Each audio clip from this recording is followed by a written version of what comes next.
Para mí es un placer muy grande acompañarlos y tratar de difundir qué es lo que estamos viendo desde las organizaciones intermedias respecto a lo que nos pasa en la coyuntura y tratar de avisorar un poco cómo vemos el futuro y qué nos puede pasar en el futuro. 2 minutitos autorreferencial. Soy médico de la Universidad de Rosario, recibido en el año 80. Hice la especialidad de diagnóstico por imágenes y el año 2001 me encontró informando resonancias magnéticas a la mañana y administrando una clínica a la tarde. Las dos cosas las hacía desastrosamente, así que uno de mis socios me dijo, elegí qué vas a hacer. Y le digo, bueno, me voy a trabajar a una cámara. Así que me fui a capacitar un poco en administración de empresas y empresas de salud. Y a partir de ahí trabajo institucionalmente, que es algo que me gusta muchísimo. Me gusta mucho tratar de que nos vaya un poco mejor. Por lo visto, en lo que a mí atañe no lo he logrado. No nos va mucho mejor. Y quiero darles un panorama que está reflejado en la página web de nuestra Cámara. Nosotros tenemos un equipo económico que hace análisis mensuales, bimensuales, y que ustedes libremente pueden encontrar gran parte de las proyecciones que yo les voy a dar con su explicación técnica y análisis económico pormenorizado. Dicho todo esto, yo les pregunto, dicen que la plata hace la felicidad, en algunos casos ayuda. ¿Ustedes interpretan que el problema de la salud en la Argentina y en el mundo es un problema de plata? Yo creo que la mayoría diríamos que sí, que siempre falta plata. También les diría que en la Argentina gastamos prácticamente 10 puntos del PBI de gasto de salud. No es moco de pavo, es una torta de plata. Ahora, España gasta el 6,5 y tiene mejores números que nosotros en cuanto a calidad de atención médica. Nosotros tenemos un sistema de salud absolutamente fragmentado y absolutamente multifinanciado, y todo esto tiende a la ineficiencia. Yo les quiero mostrar, los otros días, revisando, fíjense qué cosa interesante, un National Geographic sacó un cuadro que me encantó para copiar y tiene que ver con el recurso en salud. Quiero que vean este cuadro. Esto es la esperanza de vida en el año 80. Tienen qué edades teníamos de esperanza de vida. La esperanza de vida para los 2015, 35 años, muestra esto. Y lo que voy a mostrarles en verde es qué es lo que pasa con la inversión en salud, costo per cápita por año, y cómo va la evolución de calidad de vida o expectativa de vida en distintos países del mundo. Todo esto que estamos viendo en verde son los distintos países que están dentro de la OCDE, Organización del Comercio, y que tienen una cobertura universal de salud. Fíjense que la curva verde, que si bien ha incrementado en los distintos países, llegando casi hasta $6.000 per cápita por año, yo no quiero sacar la cuenta con la última devaluación cuánto es lo que tenemos nosotros, pero si le dijera que tenemos $500, $600 per cápita por año, estoy convencido que no me estoy equivocando. Creo que en el 2018 terminamos en 18.000 pesos per cápita por año, ya ni sea que dólar, porque es imposible acordarse de todo. Una presentación que se hace para un mes atrás, cuando uno la vuelve a dar, esta Argentina bendita, nos cambió todos los números, los papeles, las condiciones. Para que tengan una idea, y no me quiero desviar de este tema, ayer en una reunión de PAMI, hablando con los que se fueron, me dijeron que el déficit que les quedaba era de 9.000 millones de pesos. Ayer me reuní con los que llegaron, y no quiero hablar de ideología, esto es totalmente un pensamiento de los que estamos en el tema de salud. El déficit que tenemos son 25.000 millones. ¿Cómo? Pero si yo hace 20 días escuché que eran 8.000 millones.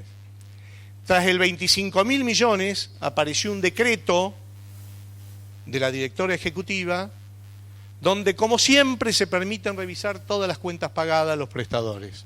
Así que prepárense, queridos amigos, vienen los débitos. Volviendo a nuestro cuadro, en donde estábamos, hace 35 años teníamos una expectativa de vida.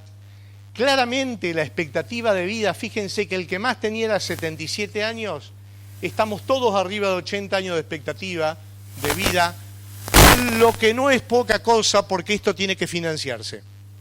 La expectativa de vida tiene que financiarse y vamos a ver qué nos pasa en la Argentina. Ahora, sorpresa, ¿la plata hacía la felicidad? No, pero ayudaba.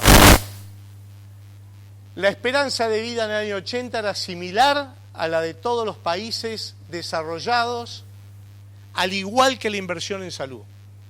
O sea que todos los países, y Estados Unidos incluido, gastaban lo mismo y tenían la misma expectativa de vida. ¿Qué pasó en los últimos 35 años? Pasó esto. Tenían 73 años de expectativa de vida, subieron hasta gastar $9.000 per cápita por año, 9.500 en la época de Hillary Clinton, con su plan del Obamacare. Pero fíjense qué pasó con la expectativa de vida. La expectativa de vida que apuntaba, como todo el resto de los países, y era igual en el consenso de las naciones, que tenían una cobertura de salud universal, la sin cobertura universal genera que la expectativa de vida se cayó. Mejor dicho, subió de 73 a 78, pero no acompañó el consenso de los países que tienen una cobertura universal de salud. ¿Estoy haciendo política? No. Estoy describiendo una situación de qué hacemos con la salud en la Argentina. Después vemos el financiamiento y vemos cómo y entramos en otras discusiones. Pero esto es una realidad. La plata, en este caso, no hizo la felicidad. Nada, un paradigma. Veamos qué hacemos. Yo no estoy para dar buenas noticias hoy. Estoy para comunicarles algunas cosas que nos pasan, que si las queremos ver las vemos y si no, sigamos como somos. ¿Ustedes creen que puede haber un país que esté 18 años en emergencia sanitaria? Pero, a ver, ¿esto es un problema de un gobierno? Pasaron desde esto, el amigo Ginés, a quien voy a visitar mañana, decretó la emergencia sanitaria con mucha inteligencia, nos acompañó. ¿Para qué sirvió la emergencia sanitaria? Por si no tienen claro, es para que aquellos que teníamos que pagar cargas patronales desde el punto de vista empresarial, no seamos embargados por la FIP. Este fue, en realidad, el gran beneficio que tuvo la emergencia sanitaria. Ojo, el 52% de las clínicas y sanatorios del país no lo pagan. Y no hay gobierno que sepa cómo salir de la emergencia sanitaria, porque las clínicas y los sanatorios, si tienen que pagar o pagar el corriente, no una moratoria blandita como nos podrían dar, si tienen que pagar el corriente, no subsisten. Esto es una realidad de la economía. Volviendo, ¿esto que está pasando es falta de plata? No, mire, yo veo cuánto facturé en las clínicas entre un año y otro, y más o menos acompañó la inflación. Ahora, cuando reviso la presión impositiva y reviso los gastos que estamos teniendo y los insumos dolarizados, señores, no hay chance de supervivencia. Y por si fuera poco, no hay una industria en la Argentina que tenga el 60 al 70% del gasto en su cuadro de resultado relacionado con el recurso humano. No hay industria. Cuando a usted le preguntan cuánto es el valor del recurso humano en una industria automotriz, para sorpresa de ustedes el 2%. De un auto solo el 2% es costo laboral. Y nosotros tenemos como fábrica sin chimeneas entre el 60 y el 75%, dependiendo del tipo de institución, en gasto de recurso humano. Cuando le empiezan a subir lo impositivo, la devaluación, los costos de los insumos y la mala en coche, señores, estamos fuera del juego. 18 años de emergencia sanitaria sin solución estructural es una dejadez e irresponsabilidad de los gobiernos que no saben, no pueden o no quieren hacer los cambios que se necesitan. Se lo pregunté puntualmente a Ginés González García hace 60 días. Ginés, con la totalidad de las cámaras, con el poder de la provincia de Buenos Aires, con la nación, ¿qué vas a hacer con el sector de salud? Le voy a inyectar plata. Le digo, pero no alcanza.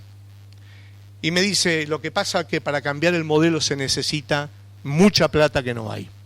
Puede ser una respuesta, es una persona que sabe, es un técnico que sabe, devenido más políticamente que técnico. Pero bueno, volviendo al tema, 18 años de emergencia sanitaria sin solución. ¿Qué hago? Como decía los otros días en una presentación, me voy a ACME, compro una bombita y señores, tiene que explotar el sistema como estamos cercanos. El sistema está insustentable. Insustentable para los financiadores, insustentable para las instituciones y ni que hablar para el médico que está absolutamente precarizado. Esto es un problema porque si le agregamos la problemática del sector de salud y ustedes ven la evolución del costo del medicamento de los últimos 20 años, se van a dar cuenta que hoy, entre gasto de bolsillo y lo que pagan los financiadores, el medicamento se lleva casi el 50% de los costos. Y esto que se lleva a la industria farmacéutica, y no estoy hablando ni de política, estoy siendo meramente descriptivo de una situación, es plata que le falta al sector del recurso humano, a la mano de obra intensiva de enfermerías, médicos y asistentes. Bueno, un simple repaso de cómo está el sistema, no tengo que contarle mucho a ustedes, pero está el sector de la seguridad social. Solamente lo describo para después poner en línea con lo que tiene que ver con la economía de todos estos sectores. El sector de la seguridad social, que está representado por obras sociales nacionales, provinciales, PAMI, el sector público, hospitales públicos, sector privado, donde están prepagas, donde estamos todos los prestadores privados, y está el sistema de RT, y todo esto está atendido en un 70% por los prestadores privados. 70% atendido por los prestadores privados. ¿Cómo funciona esto? Bueno, ya les hablé de la multifragmentación del financiamiento, pero claramente cuando el país está complicado, fíjense de dónde viene la plata, contribuciones a la seguridad social, impuestos generales, seguros privados, prima, gasto de bolsillo. Todo esto está destruido. Por lo tanto, a la plata que llega a los financiadores está destruido. Por lo tanto, cuando PAMI dice que le entran 800 millones de pesos menos por mes, es porque esto está fallando. Porque la gente no puede pagar los impuestos, porque no aparecen los aportes, porque hay evasión, porque la presión tributaria es insostenible. Muy bien, repercusión, prestadores. A nosotros nos contratan por módulo, fee for service, cápita. El modelo que ustedes quieran, siempre estamos inventando algún modelo nuevo para contratar y siempre terminamos de alguna manera discutiendo que lo que facturamos no es lo que cobramos ni cuando lo necesitamos cobrar. A ver, ¿cómo es el ciclo económico de las clínicas y sanatorios? Ustedes después pueden hacer la traslación al sector prestacional médico. Nosotros brindamos la prestación claramente durante 30 días, presentamos la factura, pagamos salarios, cargas sociales, pagamos impuestos, volvemos a prestar, volvemos a pagar proveedores, volvemos a pagar sueldos, cargas sociales. A los 90 días, en el mejor de los casos, estamos cobrando la factura. 90 días en un país con 55% de inflación. 90 días. Quiere decir que una institución médica tiene que tener un mes de sueldo, 2 meses de sueldo, 3 meses de sueldo, más 60 días de proveedores mínimo, de capital de trabajo que ponemos en la institución, antes de cobrar la primer factura con 55% de tasa de inflación. Descubiertos bancarios no existe, créditos blandos tampoco existe, o un crédito blando para pymes, 41, 42, 44% con mucha suerte. Ya nos hemos tomado todos los créditos que los bancos nos permitían dar. Bueno, esta es parte de una situación. Este es nuestro índice de costos que tomamos base 100 diciembre del 88. O sea, acá estoy escribiendo 99. Los costos nos subieron aproximadamente, pesos más, pesos menos, lo que subió la inflación. Hoy se dice cuánto va a ser la inflación, algunos dicen 3.1, 3 puntos, va a estar en 54 puntos. Esto fue la inflación. ¿Alguno cobró 55% más? ¿En alguna institución entró 55% más? Moraleja, seguimos año a año, como la mayoría de los trabajadores, perdiendo poder adquisitivo y en algunos casos ya la rentabilidad, cuando uno habla de un financiador, una institución privada, habla de 2 puntos, 2 puntos y medio. Con esto que estamos viendo de descalce entre lo financiero y lo económico, realmente estamos en un problema muy serio. A ver, ¿qué pasó? Y esto es un pequeño resumen, año 17, 18, 18, 19. Entre mis diversiones soy miembro paritario con el gremio por el convenio 108. Hace 7 años que me peleo con el gremio un día de los 365 días, con la diferencia que el poder de fuego lo tienen siempre ellos, y siempre terminamos perdiendo, mejor dicho, siempre terminamos negociando lo que el trabajador necesita, pero lo que nosotros no tenemos para poder financiar. Ustedes fíjense, les voy a dar el caso típico de PAMI.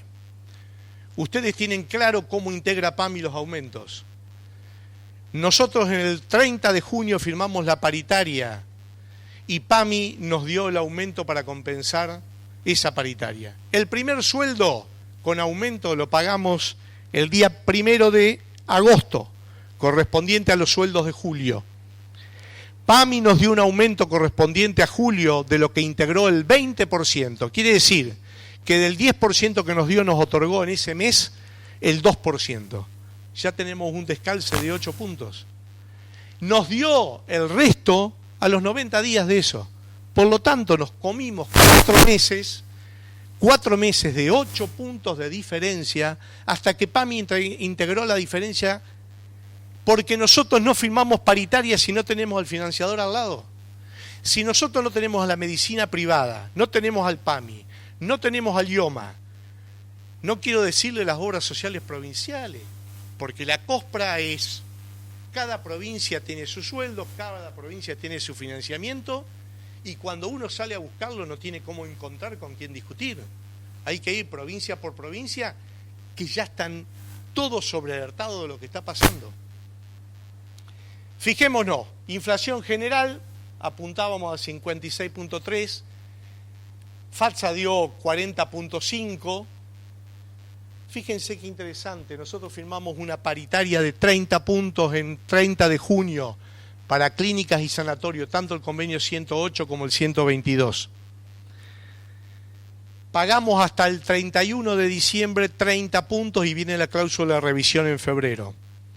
Pero fíjense que la cláusula de revisión, que podría ser de 20 puntos de febrero a junio, dividida en 2 cuotas, 3 cuotas, el decreto de solidaridad ya nos pone arriba de ese número.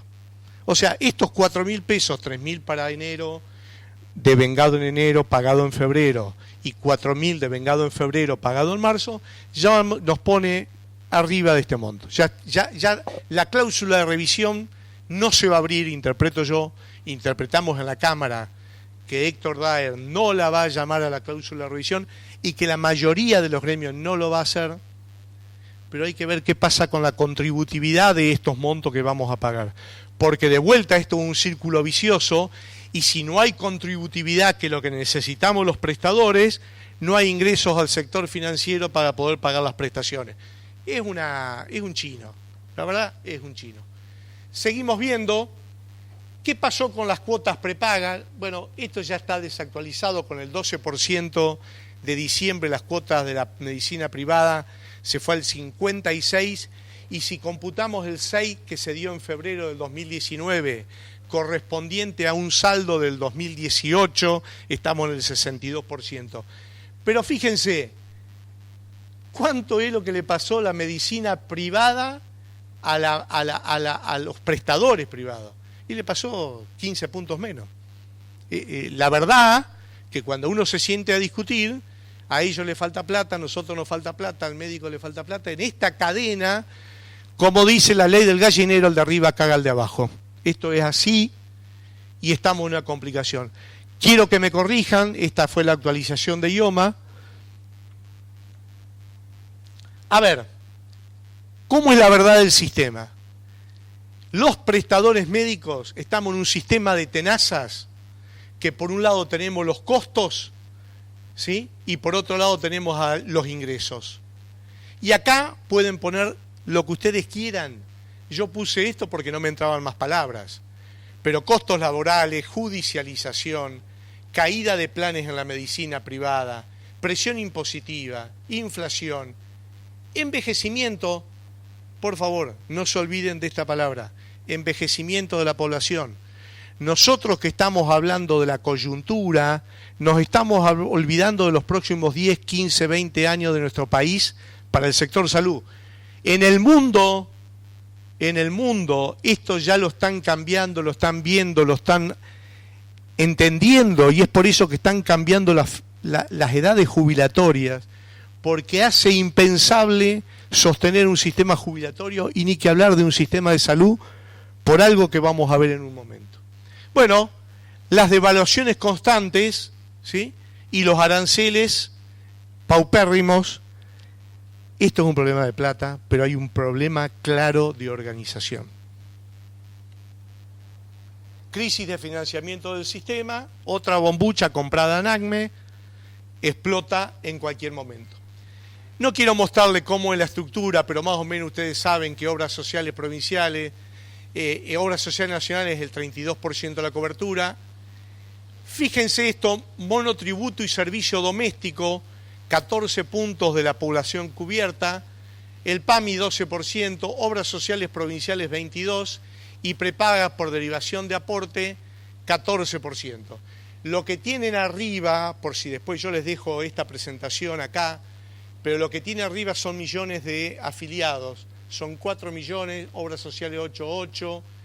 ¿Cuánto hay sin cobertura en hospitales públicos? Más o menos la mitad de la población, con el próximo censo lo veremos, pero estamos estimando que 22 millones de personas están con la cobertura del Estado.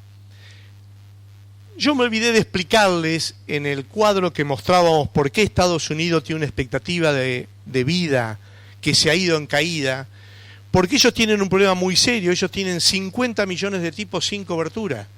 Y esos 50 millones de tipos sin cobertura comen hamburguesa, tienen diabetes, son hipertensos, que le trastorna la calidad de vida de los ricos que pagan 800 o $1.000 en una consulta. O sea, es un país como nosotros, multifragmentados, donde hay distintas calidades de atención o distintos niveles de atención e internación, depende en dónde estás parado.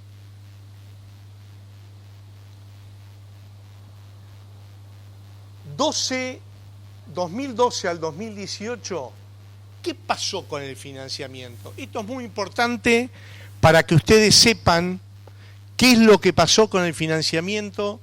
Fíjense, el asalariado, esto es el empleado tomado en el sector privado, llámese la salud, las fábricas, los servicios.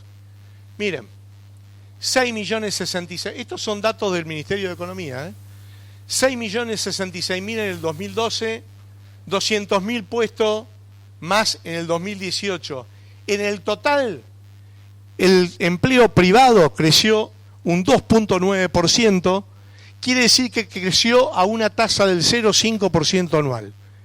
Muchachos, irresistible, insustentable, porque estos pibes pagan la longevidad del DEPAMI y pagan todo lo otro que no llega a la guita. Fíjense qué pasó con los empleados públicos. Muchachos, esto hay que ver. Empleados públicos, había 3.625.000, creció el 20% en 6 años. Tasa de crecimiento del sector público 3.1. ya me contagio de Melconian y me agarra un ataque de locura. ¿Dónde crecieron acá los trabajos? Fíjense, monotributista. Después vamos a ver el aporte de los monotributistas.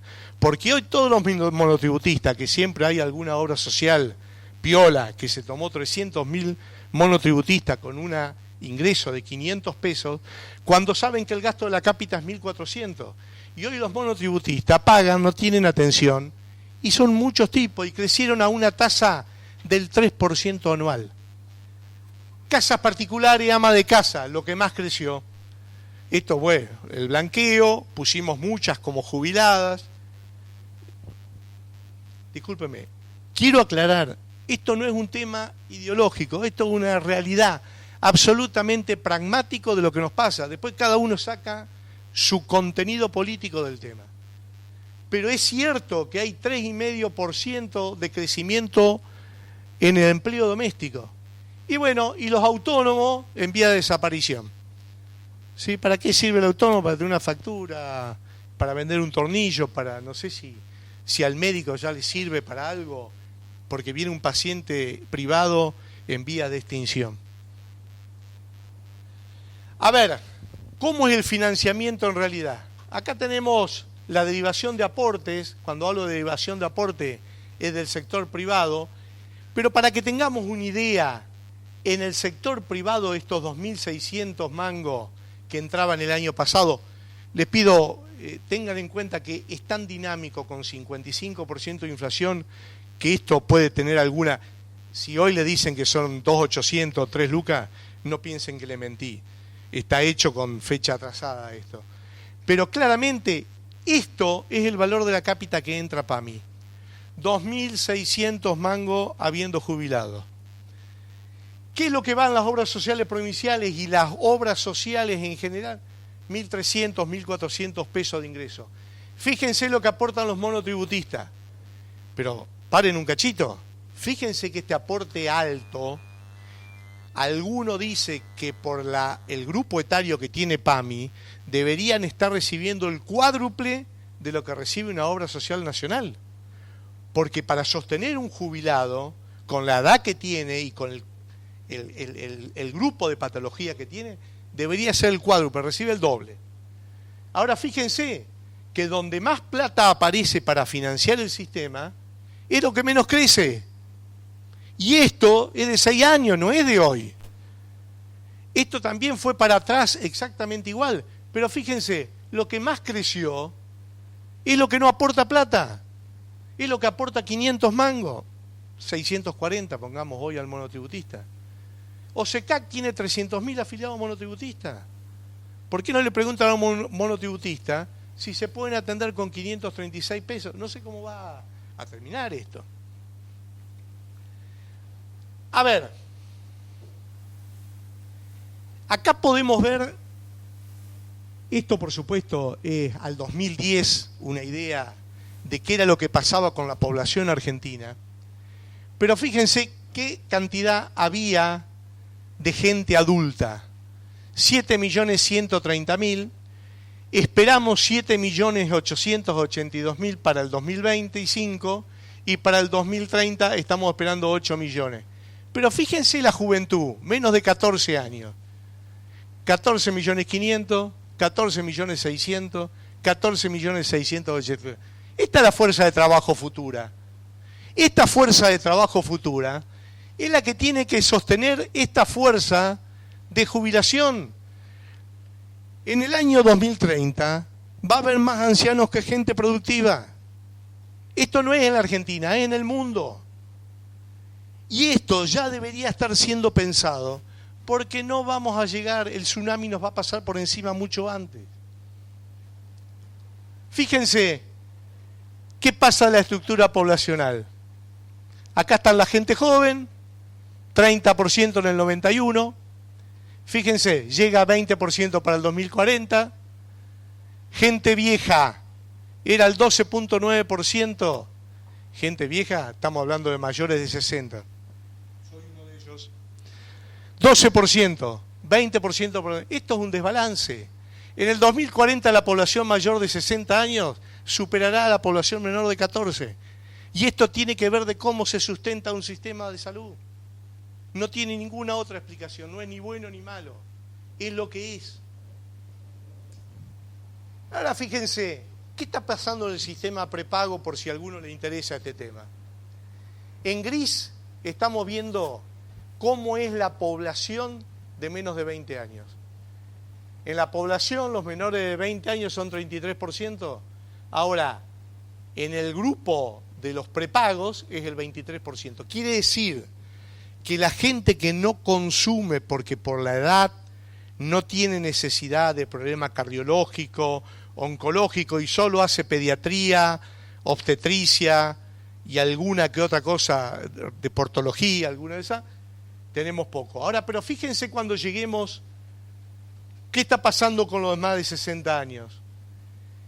La población está en 15, pero la población dentro de las prepagas está en el 20%. Esto quiere decir que la gente que se va poniendo grande no se baja de los planes. Ninguno de nosotros nos bajaríamos de los planes si tenemos que tomar Crestora, Lopurinol, Metformina, algún otro antihipertensivo. No nos bajamos. Nos vamos a quedar generando gasto. Y el sistema prepago, por más que le entre 6, 7 lucas per cápita, tampoco va a ser sustentable. Fíjense lo que es un problema cuando después de 18 años de crisis económica y de crisis de la salud, no se solucionan los temas. ¿A quién le importa la salud? Este tema es culpa de todos los que estamos reunidos acá. Ustedes están difundiendo una cantidad de cosas muy interesantes con la cápsula, he visto en LinkedIn, me llegó. La salud no le importa a nadie. La salud le preocupa al que le llega la factura de la prepaga una vez por mes. Pero ¿a quién le falta salud? A ver, vamos al hospital público, que más, que menos, la gente tiene salud. Yo no digo el Changuito Cañero, a lo mejor en el noroeste o en el NEA, Chaco, podría meter, pero la gente no es un problema. Fíjense, el 61% de la gente, esta es la fuente de ABC, a la gente le preocupaba la inflación, el desempleo, pobreza y desigualdad, crimen y violencia, corrupción, educación. ¿Educación? 28 puntos y salud 8. Che, muchachos, algo estamos haciendo mal porque no estamos difundiendo cuál es la importancia de la salud. No me importa si la salud está en la vacunación o en la alimentación, pero es un problema que nosotros como cámaras, como entes intermedios, no estemos difundiendo lo importante que es la salud. A ver, ¿qué necesita nuestro sector? Hay que mejorar claramente la consistencia actuarial de los planes de salud para grupos subfinanciados. Por ejemplo, monotributo y servicio doméstico. Este tema del populismo del PMO, es muy lindo que esté encargada todas las prácticas que se les ocurra. Pero que me digan cómo se paga. La desregulación del sistema prepago, que es uno de los sistemas que por ahí uno está más en contacto y conoce qué está pasando, desde que se reguló con la cápita que le fueron dando, o el precio que tenían permitido, le fueron agregando no solamente 5 o 6 condiciones, de las cuales la más importante es la discapacidad. Y de la discapacidad, no solamente es la discapacidad asistencial, sino la discapacidad de atención social, porque una cosa es mandar a rehabilitación a un discapacitado y otra cosa a faltar la calle para que vaya a la ambulancia a buscarlo. Una cosa es atender a un discapacitado y otra cosa, exagero, por favor tómenlo como una exageración para que se entienda, es poner el ascensor en la casa para que pueda bajar. Entonces, no hay nadie que no esté de acuerdo en atender la discapacidad asistencial, que lleva 7 puntos, es la mitad de los 14 que se gastan en el sistema por discapacidad. Bueno, discapacidad apareció, obesidad mórbida, apareció el cambio de género, las hormonas para el cambio de género, la salud reproductiva y todo lo que ustedes ya conocen, y no quiero profundizar demasiado, pero ustedes saben que el PMO es inextensible, ya no se puede extender, y la guita no alcanza para cubrir ese PMO. Prever el envejecimiento de la población, pónganselo en la cabeza como un tema esencial, porque esto va a pasar. Mejorar la distribución distributiva del Fondo Solidario de Redistribución, esto se está trabajando. Regular en forma correcta los planes parciales, en los planes voluntarios. Planes voluntarios somos los que pagamos un seguro de salud. Hay que ver cómo se regula el tema parcial. Hoy nadie quiere dar un plan parcial si no tiene una cobertura de PMO por alguno de los otros efectores. Hay que dar una solución integral para el régimen impositivo, para poder cerrar genuinamente la emergencia sanitaria. Les quiero decir lo siguiente. La emergencia sanitaria, si es por el tema FIP, aunque hagan un jubileo de las deudas, no se puede cerrar. No tiene solución. No tienen solución. Nosotros venimos trabajando y hemos trabajado y hemos conseguido un par de temas con producción el año pasado. Ahora vamos a enumerar algunos para que ustedes tengan claro. Utilizar los saldos técnicos no computables de IVA para cancelar contribuciones patronales. ¿Qué quiere decir esto? Ustedes, como saben, la salud no está grabada con el impuesto a las ganancias, solamente está grabada para los aportantes voluntarios. Digo, el voluntario en una prepaga o un paciente que vaya al consultorio de usted y le pague 5.000 pesos la consulta, por decir una cosa jocosa. Ese paciente está grabado con el 10,5% de IVA. El saldo computable de IVA significa que todo lo que compramos nosotros, que tiene el 21% de IVA, solo podemos descargar lo que facturamos con IVA. En el mejor de los casos estamos hablando del 8 al 10% de las instituciones privadas. 8 a 10%. Quiere decir, al caso que me compete, yo compro un resonador magnético que vale $1.000.000 y tiene $100.000 de IVA. $100.000 de IVA son 6 millones de pesos hoy. Esos 6 millones de pesos para mí son costos. No lo puedo descargar. A lo sumo puedo descargar el 8% de lo que facturo. Lo que estamos pidiendo desde la época que Vudú era ministro de Economía era que nos dejen aplicar este impuesto, este crédito, que nos lo dejen aplicar a cargas sociales o a lo que crean conveniente. ¿Cuál es el problema que tiene esto? Que el IVA es un fondo coparticipable y por lo tanto tenemos la contra de muchos gobernadores que no lo quieren aflojar. Pero claramente otras industrias ya lo han conseguido. El libro y la industria del cuero ya lo tiene. Por lo tanto nosotros podríamos llegar a conseguirlo. Equiparar el momento de pago de las contribuciones patronales con el momento de cobro de parte de los prestadores médicos. Esto se entiende.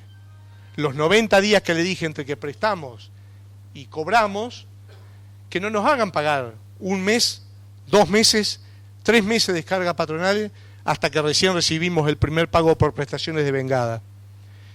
Equiparar al impuesto al cheque a las alícuotas definidas para obras sociales. Nosotros estamos pagando el 1.2% de impuesto al cheque. Las obras sociales sindicales están pagando el 0.5%. Con el gobierno anterior llegamos hasta la puerta de la firma, y hubo una discusión en los últimos 20 días, por lo que no salió, que era cuál era el impacto económico que tenía esto. A Dante Sica se le había dicho que el impuesto económico era de 3.000 millones de pesos y alguien le dijo que era 12.000. Por lo tanto, tumbaron, les puedo asegurar, estaba para la firma del presidente. Reducción, pero ustedes fíjense lo que les estoy diciendo. Escúchenme, impuesto al cheque le estábamos pidiendo que bajen el 0,7. Cuando tenemos inflación del 55, ustedes tienen que entender que todas estas locuras que de alguna manera estamos planeando respecto al tema de los costos, ¿sí?, no alcanza. Todo esto es un trabajo permanente que estamos haciendo para ir ablandando a la clase política, entendiendo cuál es el efecto de salud. Y para que tengan una idea, la educación privada está exenta de cargas patronales. Nosotros lo tenemos en la emergencia sanitaria, pero la educación privada no la paga, está exenta. Nosotros tenemos un tratamiento distinto. ¿Por qué? No sé. Bueno, Acelerar el avance del 100% mínimo no imponible en las cargas ciudadanas, esto lo logramos, ¿sí? Esto se logró, se firmó y nosotros pagamos cargas patronales que antes la pagábamos con un waiver de 7.000 pesos, pasó a 19.000, fue un buen ahorro económico en cargas sociales. Representó prácticamente un 25% del monto que pagaban las clínicas y sanatorios sobre su masa de empleados. Tender hacia la eliminación de impuestos de ingresos brutos provinciales, tasa de comercio, por supuesto la bendita tasa de seguridad e higiene que se superpone con ingresos brutos, todos ganan más que lo que puede ganar una institución sanatorial. Sustituir la definición de PYME y la variable personal ocupado por número de camas del sector médico prestador. Estos son distorsiones que hay que eliminarlas de alguna manera. Y para que ustedes tengan una idea, la inflación sube, pero la evaluación dónde queda la empresa PYME no se adecúa. O sea, el 50% que tuvimos de inflación y de mayor pago de impuestos no se compadece con el mínimo no imponible para transformarse en PYME. Luego de generar un equilibrio en la situación, hay que instrumentar una solución de fondo para saldar la deuda tributaria, que desde mi concepto esto no tiene solución. Y a modo comunicacional, son las últimas dos proyecciones, nosotros estamos trabajando, o veníamos trabajando mucho con PAMI, Ministerio de la Producción, Senado, Superintendencia de Salud y AFIP, para esta crisis de financiamiento, y en unidad y comunicación, no me acuerdo con quién hablaba de ustedes hoy, de la necesidad de que los actores de la salud estemos más juntos y menos fragmentados. Hemos formado la UAS. La UAS es una confederación donde hay entidades intermedias, en donde hay medicina prepaga, donde hay prestadores de toda índole, está la Confeclisa, está CEDIM, está DECRA, están mutuales, está FABA, está CALAP, están laboratorios. Digamos, es multiorgánica de alguna manera, tratando de en el sector salud encontrar puntos en común para defendernos del tsunami que puede llegar. Esto es para la participación de la generación de políticas públicas para el desarrollo del sector, para coordinar la acción de las entidades y vincularlas solidariamente en defensa de los intereses comunes, colaborar en el estudio de problemas de cobertura médico-asistencial de los habitantes del país y para esto, como objetivo final, un sistema saludable y sustentable de salud. Muchas gracias, y el que quiera ver toda esta presentación que les he hecho, con las explicaciones técnicas y los datos técnicos de los distintos ministerios, puede entrar en la página web que se baja libremente, y ahí figuran los 16 o 18 estudios económicos que hemos venido haciendo para sustentar nuestras presentaciones. Gracias y muy buen día.